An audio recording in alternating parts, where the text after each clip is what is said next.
होत नाही तोपर्यंत ते आपल्या बॅलन्सला पडून राहतं. तर म्हणून प्रत्येक कर्म हे शांत झालं पाहिजे, हा त्यातला सर्वात महत्वाचा सिद्धांत आहे. मग आता काय होतं बघा, तर तीन प्रकार पडतात कर्माचे. पहिला प्रकार आहे त्याला म्हणायचं क्रियमाण कर्म. समजून घ्या, मी तुम्हाला अगदी सोप्या भाषेत समजवणार आहे. क्रियमाण कर्म, क्रियमाण कर्म म्हणजे काय?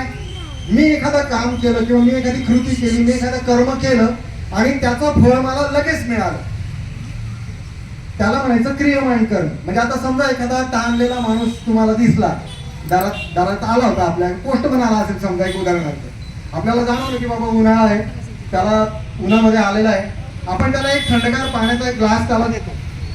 ग्लास त्याला दिल्याच्या नंतर तो ते पाणी पितो, त्याचा आत्मा थंड होतो, तो लगेच तुम्हाला धन्यवाद म्हणतो. म्हणजे तुम्ही कर्म केलं त्याला पाणी देण्याचं आणि त्याने लगेच तुम्हाला फीडबॅक दिला, धन्यवाद ताई, बरं झालं, माझा आत्मा शांत झाला, मला बरं वाटलं. याला म्हणायचं क्रियमाण कर्म, बरोबर आहे? हे पहिलं कर्म. मग कुठलंही असेल, म्हणजे आता तुम्ही स्वयंपाक चांगला केला, आता कोणी म्हणत नाही चांगला झाला म्हणून, पण जर समजा चुकून घरच्याने कोणी म्हटलंच की बाबा चांगला झाला आज स्वयंपाक, तर समजायचं क्रियमाण कर्म. आपलं कर्म केलं होतं, आपल्याला त्याचा फीडबॅक मिळाला. आलं लक्षात? इतकं सोपं. क्रियमाण कर्म म्हणजे आपण कर्म केलं आणि त्याचा लगेच आपल्याला फीडबॅक मिळाला. आता दुसरा प्रकार आहे, त्याला म्हणायचं संचित कर्म. संचित कर्म, संचित म्हणजे काय? साठवलेलं. संचित म्हणजे आपण साठवलेलं, बँकेत जसे आपण पैसे साठवतो त्याला म्हणायचं संचित, तर त्याला म्हणायचं संचित कर्म. आता बघा, सोपं समजून सांगतो. मी एखाद्याला शिवी दिली, त्याला शिवी दिली, त्याने तिथल्या तिथं सन्नकन माझ्या कानात एक मारली. कोणतं कर्म? पहिलं क्रियमाण कर्म. पहिलं मी कर्म केलं, शिवी देण्याचं, उत्तर मिळालं, कानात मिळाली. आलं लक्षात? क्रियमाण कर्म. पण समजा मी त्या माणसाला शिवी दिली आणि पळून गेलो, त्याला सापडलो नाही, आता काय झालं? त्या कर्माचं फळ मला मिळालं का? नाही, मिळालं नाही. मग आता ह्या कर्माचं फळ जोपर्यंत मला मिळणार नाही तोपर्यंत हे शिवी दिल्याचं कर्म शांत होणार नाही. हा कर्माचा सिद्धांत आहे. मग आता सकाळी झाला हा प्रसंग, मी त्याला शिवी दिली आणि पळून गेलो. संध्याकाळी, त्याच दिवशी संध्याकाळी शिवाजी पुतळ्याच्या जवळ कोथरूडला मी भाजी घेताना त्याला लांबून दिसलो, तो पाठीमागून त्याला सणकन कानात मारली, विषय संपला. पण काय झालं? सकाळपासून तर संध्याकाळपर्यंत ते कर्म साठून राहिलं. ते कर्म काय झालं? माझ्या बॅलन्सला साठून राहिलं, संचित झालं, संचित कर्म. दुसरा प्रकार त्याला म्हणायचं संचित कर्म, बरोबर आहे? आता समजा मी त्यांना संध्याकाळी पण नाही भेटलो, 4 दिवसांनी भेटलो, तर 4 दिवस ते कर्म माझं संचित राहिलं. 4 वर्ष नाही भेटलो, 4 वर्ष ते कर्म माझं संचित राहील. 4 जन्म जर नाही भेटलो तर 4 जन्म ते कर्म संचित राहील. जोपर्यंत मला त्याच्याकडनं कानात बसत नाही तोपर्यंत ते कर्म शांत होणार नाही. मग ते किती दिवस संचित राहील त्याला. म्हणून दुसरा प्रकार आहे त्याला म्हणायचं संचित कर्म. आणि तिसरा प्रकार आहे त्याला म्हणायचं प्रारब्ध कर्म. आपण जे जन्माला येतो, आपण असं म्हणतो ना, 6व्या दिवशी ती सटवाई आपलं भविष्य लिहिते. तर भविष्य लिहिते म्हणजे काय करते ती? तर आपण जे पाठीमागे केलेले जे कर्म असतात, आता हे असे किती कर्म माझे साठलेले असतील. मी जेव्हा हा विचार केला ना, हा विषय बसवला त्यावेळेला मी म्हटलं ताई की बापरे, आपलं तर हिमालयापेक्षा मोठा डोंगर असेल कर्माचा, आता कधी फेडायचे ते एवढे. सर्वांचंच तशीच परिस्थिती. मग त्यातले काही कर्म जे मला ह्या जन्मामध्ये आता फेडायचे, ते कर्माचं गाठोडं घेऊन मी आलेलो आहे आणि ते ह्या जन्मात मला फेडायचंय. मग ते जे मला जन्माबरोबर मिळालेले कर्माचं गाठोडं आहे ना, त्याला म्हणायचं प्रारब्ध कर्म. या जन्मातले माझे प्रारब्ध काय काय. मग याचमुळे, या प्रारब्ध कर्मामुळेच आपल्याला जो आज जे काही आपल्याला जो पती मिळालाय ते आपलं प्रारब्ध कर्म आहे. पत्नी मिळालेली असेल, आपलं प्रारब्ध आहे. जी मुलं आपल्याला मिळालेली असतील, हे आपलं प्रारब्ध आहे. मग काही मुलं खूप नाव काढतात आई वडिलांचं, मग आपण म्हणतो वा वा छान. काही जण म्हणतात कुठून याला जन्माला घातलं, आपलं प्रारब्ध. आणि बघा आता हे प्रारब्ध कर्म, मी हा विषय समजवतोय म्हणून नाही ताई, आपण सहज बोलताना बोलून जातो कुठल्या जन्माचा पाप केलं होतं म्हणून हे असं असं घडलं. बरोबर आहे ना? बरोबर. बरोबर. आपण बोलताना बोलतो ना कुठल्या जन्माचं पाप केलं होतं, म्हणजे याचा अर्थ आपल्याला माहिती की आपण काहीतरी मागे केलं होतं, त्याचंच फळ आहे हे. तर हे लक्षात घ्या. त्यामुळे प्रारब्ध कर्म, मग आज ह्या जन्मामध्ये आपल्याला कुठं जन्म मिळाला, किती शिक्षण मिळेल, किती पैसा मिळेल, राहणीमान कशी असेल, बंगल्यात राहायला मिळेल का झोपडीपट्टीत राहायला जावं लागेल, काय होईल, हे सगळं जे काही आहे हे आपल्या प्रारब्ध कर्मामुळे ठरलेलं आहे. आणि हे आपलं प्रारब्ध घेऊन आपण जन्माला आलेलो आहे, हे लक्षात घ्या. येते लक्षात? म्हणजे 3 प्रकारची कर्म. पहिलं कर्म क्रियमान कर्म, इमिजिएट उत्तर. दुसरं कर्म संचित कर्म, साठून राहिलेले कर्म. आणि तिसरं कर्म त्याला म्हणायचं प्रारब्ध कर्म, की जे आपल्याला साठलेले कर्म या जन्मात आपण घेऊन आलेलो आहे. सगळेच नाही, 50 कर्म असतील त्यातले 5 किंवा 10 कर्म मी घेऊन या जन्मात आलेलो आहे, की जे या जन्मामध्ये पक्व होतील आणि मला त्याचं भोगावं लागतील. आता कर्माचा सिद्धांत दुसरा काय सांगतो, की याच्यात वजाबाकी बेरीज अशी होत नाही. म्हणजे आपण समजा 4 कर्म वाईट केले आणि 2 कर्म चांगली केली, तर बाबा ते 2 चांगल्या कर्मामुळे ते वाईट कर्म पुसले जातील नाही. 4 वाईट कर्माचं फळ 4 प्रकारे मिळेल, दुःखित. आणि 2 चांगल्या कर्माचं फळ चांगल्या पद्धतीने. येतं लक्षात? हे लक्षात घ्या. त्यामुळे असं नाही.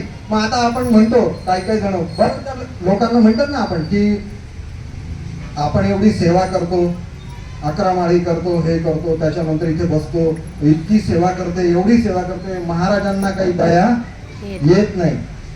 महाराजांना काय दया येत नाही? कारण महाराजांचे हात बांधलेले आहेत. आपण केलेले जे कर्म आहे ना त्याच्यामुळे त्यांना काहीच करता येत नाही, हे लक्षात घ्या. मग आता काय होतं, आपण इथे बसलेलो आहे, छान मस्त सेवा करतोय, सगळं छान ऐकतो, हे होतं, सेवा मस्त करतो भरपूर. मला तर कितीदा असेल लोक जेव्हा सेवा करताना बघतो ना ताई, तर मला वाटतं आपण काहीच करत नाही, किती भारी सेवा करतात लोक, असं वाटतं. अशी सेवा इथे करतात. इथून बाहेर पडलं की कुचाळकी सुरू, टिंगल टवाळी सुरू, त्याला निंदा नालस्ती सुरू, मग याला फसव, त्याला फसव, अमुक कर तमुक कर, आपलं सुरू होऊन जातं स्वार्थ, अहंकार. म्हणजे कर्माच्या बंधनात आपण अडकत जातो, हे लक्षात घ्या. तर हे व्हायला नको. मग आपल्या जीवनामध्ये जे काही सुख आणि दुःख आपल्याला मिळालेली आहे, याला जबाबदार तुमच्याशिवाय माझ्याशिवाय दुसरं कोणीही नाही. कोणीही तुमच्या सुखाला आणि तुमच्या दुःखाला जबाबदार नाही. स्वामी महाराज तर मुळीच नाही. आपणच जबाबदार आहोत. आपण मागे जे काही करून ठेवलेलं असेल ना त्याचं फळ आपण या जन्मामध्ये भोगायला आलेलो आहे, एवढं सरळ सरळ लक्षात ठेवा. आणि हे संचित कर्म, आपण जे एखादं काम केलं ताई आणि ते साठून राहिलं, ते किती दिवस साठेल याचं आपल्याला माहिती नसतं. तर त्याचे 2 उदाहरणं, छोटी छोटी 2च वाक्यात 2-2 मिनिटातच देतो. पहिलं उदाहरण आहे, दोन्ही उदाहरणं महाभारतातलीच आहेत. पहिलं उदाहरण आहे भीष्माचार्यांचं उदाहरण. तर तुम्हाला माहिती आहे की कौरव पांडवांचं युद्ध सुरू झालं, 18 दिवस युद्ध चाललं. तर 10व्या दिवशी अर्जुनाने त्या शिखंडीच्या मागून भीष्मांना बाण मारले, ते पाठीला लागले आणि ते असे रणांगणावर पडले. ज्या त्याच्या बाणाच्या टोकावर ते पडून होते ना, त्याला शरपंजरी, पंजर म्हणजे पलंग, तर त्या पलंगासारखं झाले होते ते बाणाचे, म्हणून ते त्या पद्धतीने त्यांना ते पडलेले होते कुरुक्षेत्रावर. 18 दिवसानंतर जेव्हा युद्ध थांबलं, भगवान श्रीकृष्ण भीष्मांना भेटायला गेले. आणि भेटायला गेल्याच्या नंतर भीष्मांना माहिती होतं की हा विष्णूचा अवतार आहे म्हणून. मग भीष्मांनी त्यांना विचारलं की कृष्णा, अरे मी आयुष्यभर सदाचाराने वागलो, अगदी छान सज्जनपणाने वागलो, कोणाला दुखावलं नाही, कोणाला काही केलं नाही, तरी मला ही अशी का म्हणून सजा मिळते, अशी शिक्षा मला का मिळते? बरं, प्रॉब्लेम काय होता? भीष्माचार्य हे इच्छामरणी होते, त्यांना इच्छामरणाचा वर दिला होता. त्यामुळे यमराज सुद्धा त्यांच्या इच्छेशिवाय त्यांचे प्राण घेऊ शकत नव्हता. आणि ज्या दिवशी ते पडले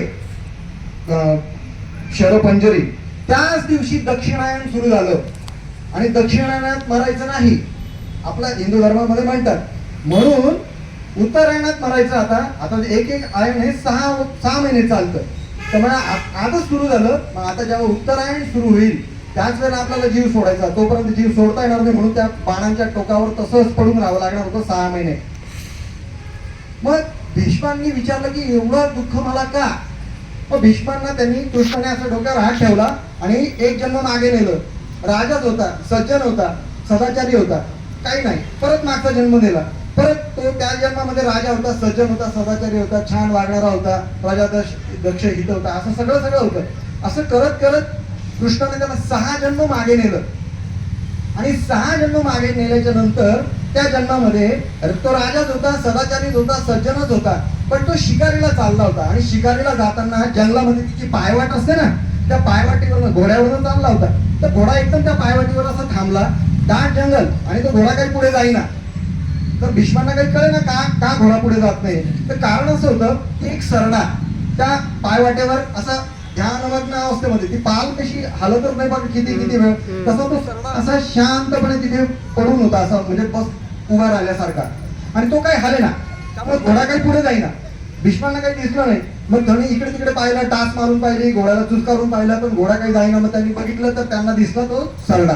मग त्यांनी काय केलं, भात्यातला बाण काढला आणि त्या सरड्याला असं त्या बाणाच्या टोकावर धरलं आणि असं रस्त्याच्या बाजूला असं टक्कन उडवून दिला. रस्त्याच्या बाजूला त्यांनी असा त्याला उडवला. तो सरडा असा एकदम उलटा पाठीवर निवडुंगाच्या झाडावर पडला. रस्त्याच्या बाजूला काटे असतात ना निवडुंगाला, तो असा पाठीवर पडला निवडुंगाच्या झाडावर. आणि तो पाठीवर पडल्यामुळे त्याला काहीच करता येईना. 6 महिन्यांनी तो सरडा मेला. कृष्णाने सांगितलं, भीष्मा हे ते 6 महिने. कळलं? हे ते 6 महिने. आता भीष्माचार्यासारखा एवढा सज्जन, एवढा पुण्यवान माणूस, त्याला जर 6 जन्म घ्यावे लागले असते तर आपल्याला काय करावं लागेल, कळतंय का आपल्याला गणित? तर हे लक्षात घ्या. म्हणजे हे दुसरं उदाहरण महाभारतातलं. धृतराष्ट्र राजा होता आणि त्याला तो शिकार करायची होती त्याला पक्ष्यांची, म्हणून त्याने काय केलं, एका वृक्षाला पेटवून दिलं, एका झाडाला पेटवून दिलं. तर काही पक्षी उडून गेले, पण काही पिल्लं होती त्या झाडांवर, तर ती पिल्लं उडू शकली नाही, ती जळून मरून गेली. ती 100 होती. आणि काही पक्ष्यांचे डोळे गेले, आंधळे झाले. म्हणून 50 जन्मानंतर ही घटना घडली. त्याच्या 50 जन्मानंतर धृतराष्ट्राचा जन्म झाला. तो आंधळा म्हणून झाला, कारण ते पक्षी आंधळे झाले होते. आणि 100 पुत्र डोळ्यासमोर, म्हणजे आता तो तर आंधळा होता, पण मरण्यात आपल्या समोर मरताना त्याला बघावे लागले, कारण ते 100 पिल्लं जळाले. हा तो कर्माचा सिद्धांत आहे की आपण केलेलं कर्म फळ दिल्याशिवाय शांत होत नाही. मग काही आपल्याला जीवनामध्ये अशी घटना घडतात बघा की त्याची उत्तरं मिळत नाही. असं का होतं माझ्या बाबतीत, असं जेव्हा आपण म्हणतो तेव्हा लक्षात घ्यायचं मागचं काहीतरी आहे. म्हणजे मी तुम्हाला गंमत सांगतो, कल्याण स्टेशनला मी उभं होतो. मी MSW ला जेव्हा होतो तेव्हा मला RCF नावाची कंपनी मिळाली होती 2 महिन्यासाठी, जसं इंटर्नशिप असते ना त्यासारखी. म्हणून मी कल्याण स्टेशनवर उभं होतो चेंबूरला जाण्यासाठी. तर ती ट्रेन येते बघा लोकल, तर त्या एक लोकल, आता मुंबईला गर्दी असते सगळी प्लॅटफॉर्मवर, तर आम्ही असे सगळे त्या प्लॅटफॉर्मवर गर्दीवर उभे होतो आणि ती ट्रेन आली तशी. आता ती कॉलेजची मुलं जी असतात ते लटकलेली असतात बघा त्या दरवाजाला, आणि ती ट्रेन अशी फास्ट येते आणि मग पुढे जाऊन थांबते आपण जिथे आहोत तिथपर्यंत. तर तशी ती फास्ट ट्रेन आली. एक मुलगा असा लटकलेला, त्याने असा हात बाहेर काढलेला होता आणि काय कोणाशोक त्याला वाटलं, कोणाशोक त्याने सांगताना असा हात हे केला खाली. तर तो समोर उभा असलेल्या माणसाला फाडकन अशी गाळात बसली आणि त्याला घोळ आली, कारण गाडीला स्पीड, आणि त्याच्यानंतर त्याला एकदम घोळ आली, तो काढला. सगळे लोक म्हणायला लागले, अरे असं काय झालं. आणि बाबा जो माणूस होता तो सज्जन होता, त्याचे इतर मित्र म्हणाले, अरे एवढा चांगला माणूस आणि त्याला असं सांगितलं कानात बसले. म्हणजे मग आता त्यावेळेला काही मला उत्तर मिळालं नव्हतं याचं. मी जेव्हा आता हे कर्माचा सिद्धांत वाचला तेव्हा मला लक्षात आलं की अरे ही कानातली त्याला बहुतेक जशी त्याने त्याला शिवितली असतील 4 जन्म आधी, आणि म्हणून आता ते मिळालं. मग त्याला आता बघा 500 लोक तिथे उभे असतील, त्यालाच का कानात बसले? त्याच वेळेला त्या मुलाला हात का काढा असं बाहेर वाटलं? त्याच ट्रेनच्या वेळेला तो तिथे का आला? त्याच प्लॅटफॉर्मवर का आला? त्याच डब्याच्या तिथे का? किती उत्तर आहेत याची उत्तरं सापडतात का आपल्याला? नाही. त्याची उत्तर ही अशी लपलेली असतात. म्हणून अनेक गोष्टींची ज्याची उत्तर आपल्याला मिळत नाही ना, की असं का घडतं माझ्या आयुष्यात, त्याचं कारण पाठीमागचं काहीतरी असतं, एवढं लक्षात घ्या. साधी गोष्ट बघा, आपण म्हणतो एखादा ऍक्सिडेंट होता एकदम वाचला ना माणूस, एकदम कोणतरी येतं आपल्याला लहानपण गाडी अशी जवळ येतो वाचतं आणि मग वाचतात. समजा ताईंपर्यंत तो आला आणि वाचला, लगेच ह्या ताई म्हणतात काहीतरी पुण्य होतं, काहीतरी संचित होतं म्हणून वाचली. म्हणजे काहीतरी संचित असतं, चांगलं केलेलं असेल तर चांगलं फळ मिळतं. म्हणून इथून याच्या पुढे लक्षात ठेवायचं, आपण जे कर्म करणार आहोत या कर्म चांगलंच करायचं. कारण जर आपल्याला आता बघा जे काही भूतकाळ आपला झाला तो आपल्याला बदलवता येत नाही. नाही, जे काही बरोबर. करून ठेवलेलं आहे ते बदलवता येत नाही, ते भोगावंच लागेल. ठीक आहे, पण इथून पुढे कमीत कमी मला भविष्य काळ, माझे पुढचे जन्म तर मला चांगले करता येतील ना. हो. म्हणून आजपासून कर्म उत्तम ठेवायचे, कोणाला दुखवायचं नाही, कोणाला रागवायचं नाही, चांगलं काम करायचं, सज्जनपणे काम करायचं, आपण सेवेकरी आहोत त्या पद्धतीने वागायचं, हे लक्षात घ्या. कळतंय? हो. आणि त्या दृष्टीने मग आता तुम्ही म्हणाल की सर चांगल्या गोष्टीचं पण आपल्याला चांगलंच फळ मिळतं, त्याच्यासाठी पण जन्म घ्यावे लागतात, वाईटासाठी पण येतात त्याच्यासाठी जन्म घ्यावे लागतात.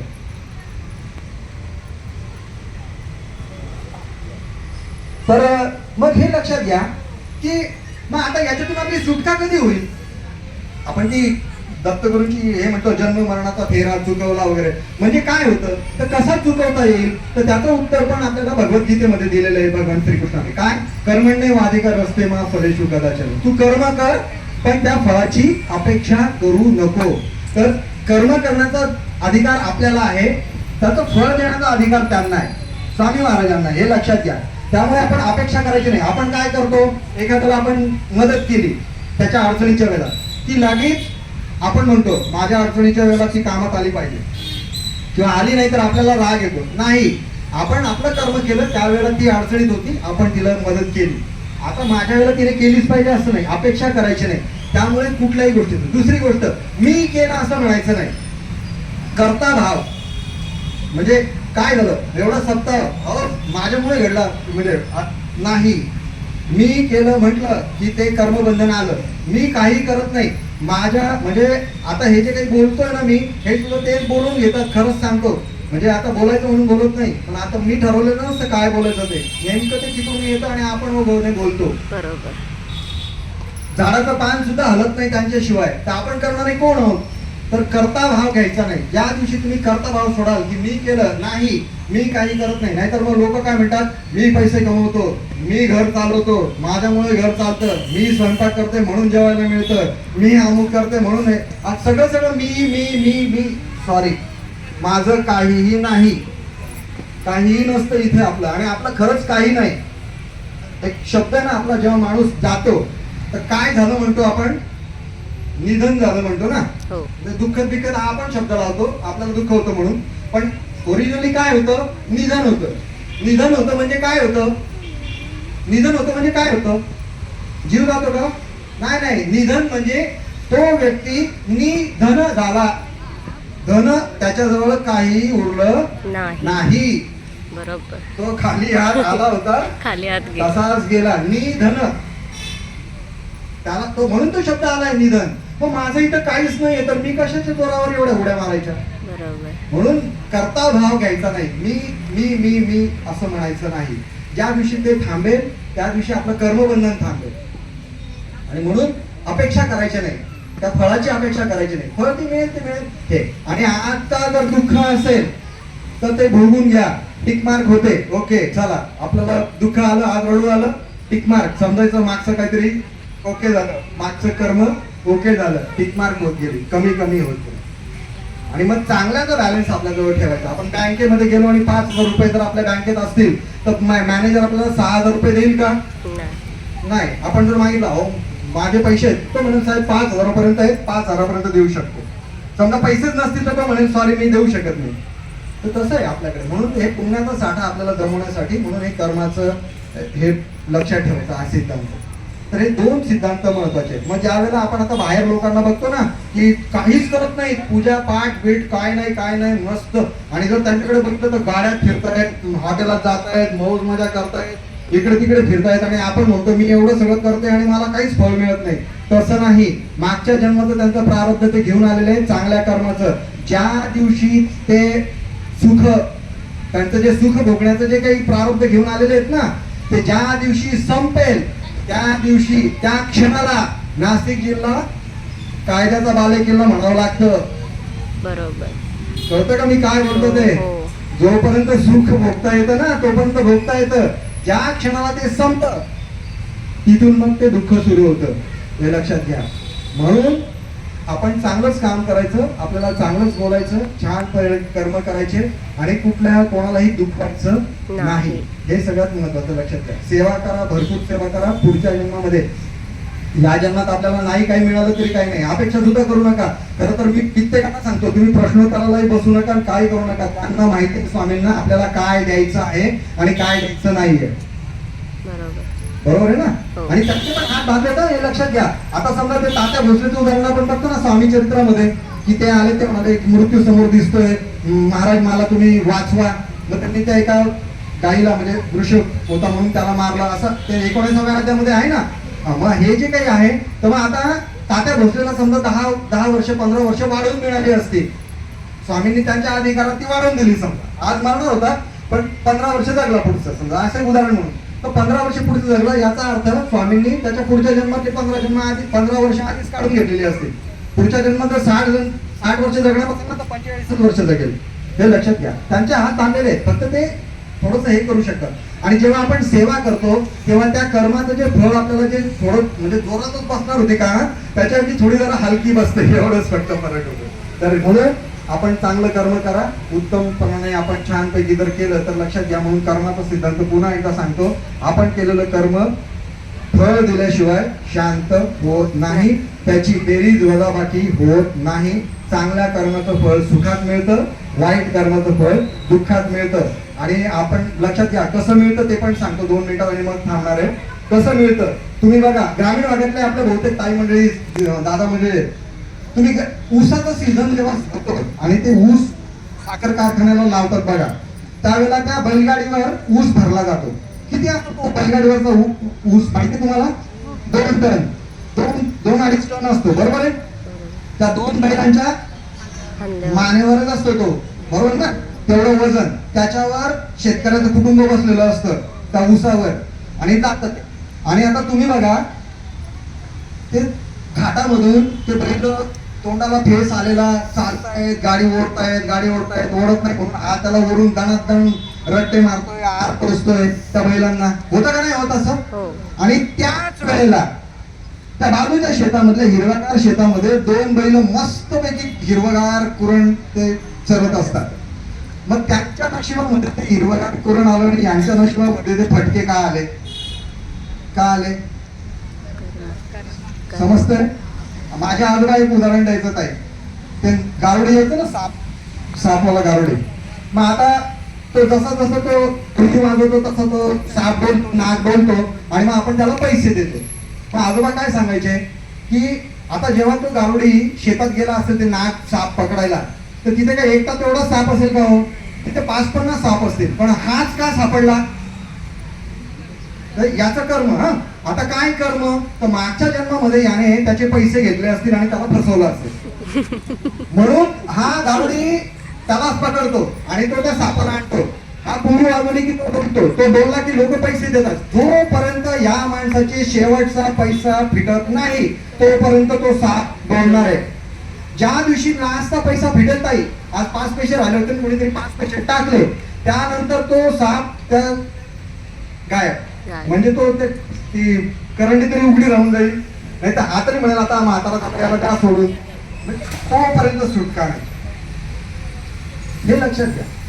मग आपण जे दगड बघितलेले असतात नाही, दगडाचा जन्म का मिळतो? 1000 वर्ष, 1.5-1.5, 2-2, 10-10 हजार वर्ष ऊन वारा थंडी पाऊस याच्यामध्ये पडलेले असतात दगड. कोण असतात हे? हे खून दरोडे अतिरेकी अमुक तमुक हे करणारे, बलात्कार करणारे हे लोक असतात ते दगड. झाड असतं बघा 300-300 वर्ष उभं एका जागेवर, हलता येत नाही, म्हणजे काही नाही एक प्रकारची झाड. आपण फिरू शकतो, झाडाला हलता येतं का? 300 वर्ष झाड आहे म्हणतो आपण, आपण ते हल्लं नाही ना ऊन वारा थंडी पावसामध्ये. मग काय असा जन्म आला? याचं कारण तेच आहे, हे लक्षात घ्या. रस्त्यावरची कुत्री बघतो ना आपण भटकी, त्यांना खायला मिळत नाही, आला तर उलट आपण हाडाड करतो. आणि काही कुत्रे बघितले तुम्ही बंगल्यात मधले, मस्त सावणाने अंघोळ, पेडिग्रीचं बिस्किट, पोरांना खाऊ घालण्यापेक्षा त्याला ते महाग पडतं कुत्र, माहितीये का इतकं. मग त्याच्या नशिबात काही नाही, या कुत्र्याच्या नशिबात काही. आणि जास्त लांब जात नाही, साधं उदाहरण सांगतो. आता त्या ताई तिथे उभ्या होत्या, त्यांनी पुष्पांजली दिली बघा प्रत्येकाला. सगळी फुलं महाराजांच्या पायावर गेली नाही, काहींच्या हातातलं फुल पडलं आणि लगेच संगीताताईंनी सांगितलं खालचं फुल उचलायचं नाही. बरोबर ना? कारण का? म्हणजे काय? त्या फुलाच्या भाग्यामध्ये दरबारापर्यंत येणं होतं पण पायावर जाणं नव्हतं.